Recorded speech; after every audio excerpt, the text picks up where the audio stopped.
Hey everyone, and welcome back for our deep dive today. We've got a lot to cover today, from shaky markets to some pretty big tech apologies and even some major company shakeups. It's wild out there.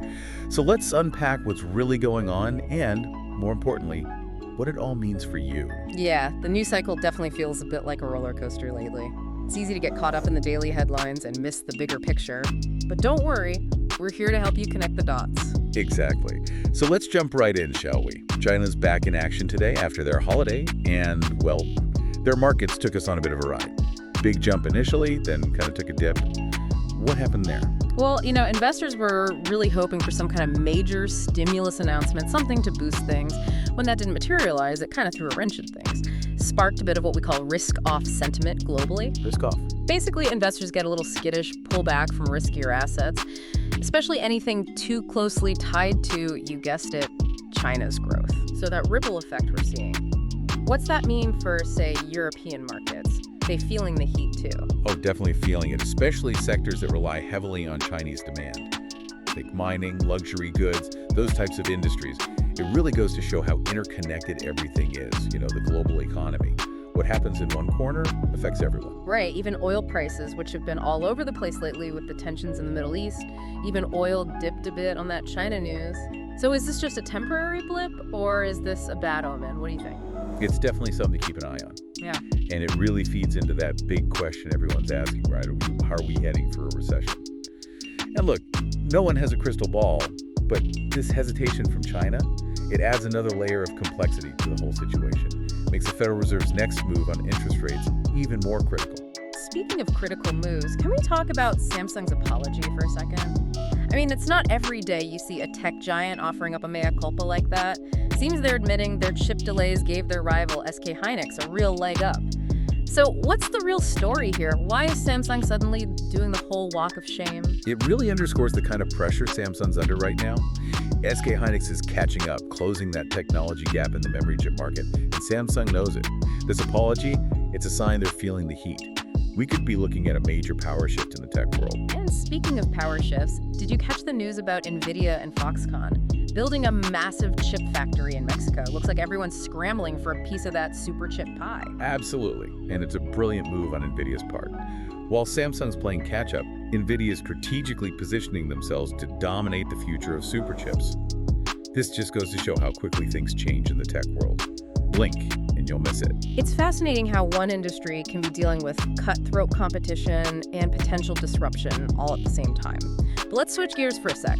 PepsiCo just slashed their sales forecasts, and they're blaming it on, get this, cautious consumers? Is that what we're calling it these days?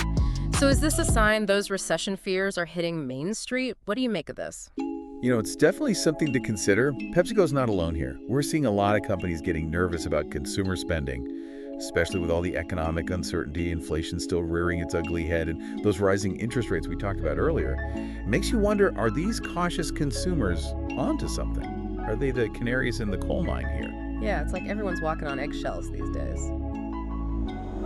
But speaking of high-stakes games, let's talk about the legal arena for a bit, where some pretty big players are facing some, pretty big challenges. Google, for instance, they might be forced by the U.S. government to change how they do business, potentially even breaking them up. Expert speaker, can you break this down for us a little? How big of a deal are we talking about here? I mean, this is huge.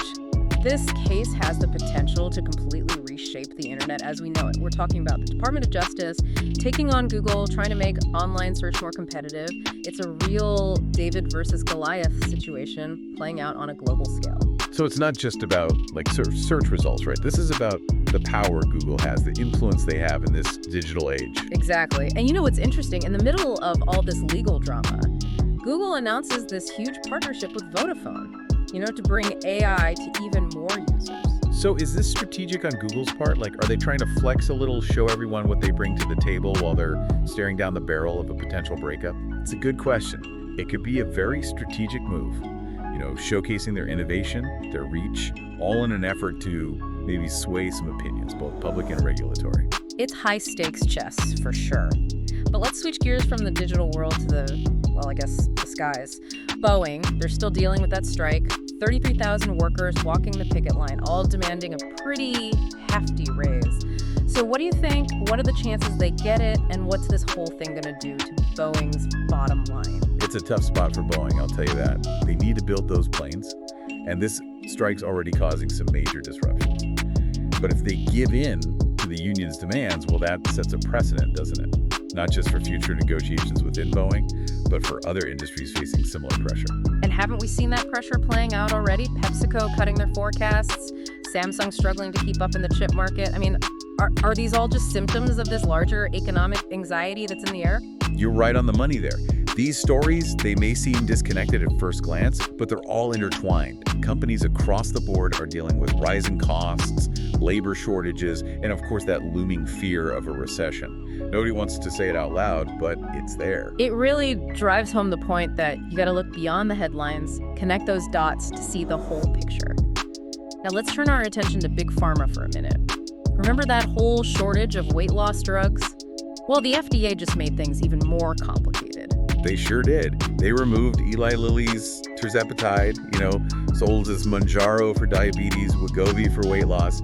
They took it off their drug shortage list, even though there are still supply issues. So you've got people desperate for these medications, manufacturers struggling to keep up with demand, and the FDA just sort of waves their magic wand. I'm not sure I follow. Yeah, it doesn't quite add up, does it? This decision, it stirred up some controversy, even legal challenges. You've got compounding pharmacies saying, hey, if Eli Lilly can't handle the demand, why not let us step in? Makes sense to me.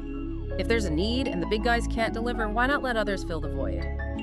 But I guess nothing's ever that simple, huh? Especially when it comes to pharmaceuticals. You got it. There are valid concerns about quality control, safety protocols, all that. When you start talking about compounded drugs, it's a sticky situation, and it really highlights that constant battle between addressing immediate needs and making sure things are done by the book, long-term safety, regulatory compliance, all that. Speaking of high-stakes legal battles in the pharmaceutical world, Pfizer and BioNTech, they just scored a pretty major victory in their patent dispute with CureVac, all over the mRNA technology used in those COVID-19 vaccines. What does this mean for the future of these vaccines, these groundbreaking vaccines? This ruling is a game changer.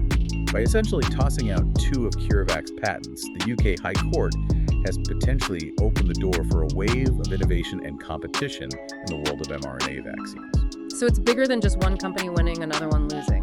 This has implications for the development, the distribution of vaccines for all sorts of diseases. Exactly. This ruling could completely change the game, not just for COVID-19, but for other areas where mRNA technology is showing real promise. It really underscores how these legal battles, they often have much wider implications than we might initially think, shaping entire industries. It's like we're all part of this giant ecosystem, and the decisions made in courtrooms, boardrooms, government agencies, they have a ripple effect. We're not just bystanders here, we feel the impact in countless ways. It's mind-boggling when you think about it, how these legal battles, they have such a massive impact, not just on profits and losses, but on innovation, on people's access to potentially life-saving treatments. Really makes you think. No doubt about it. It's this whole interconnected web, right? We've talked about China's market, Samsung's little slip-up, Google facing the legal music, Pfizer winning their patent showdown.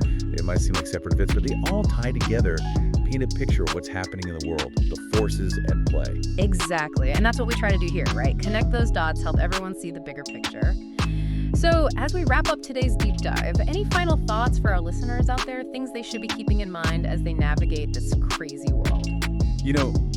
It's tempting to just let the news wash over you, but I think the real takeaway here is to be an active participant. Don't just consume the headlines, analyze them. Look for the connections, those ripple effects. Ask yourself, how could this impact me?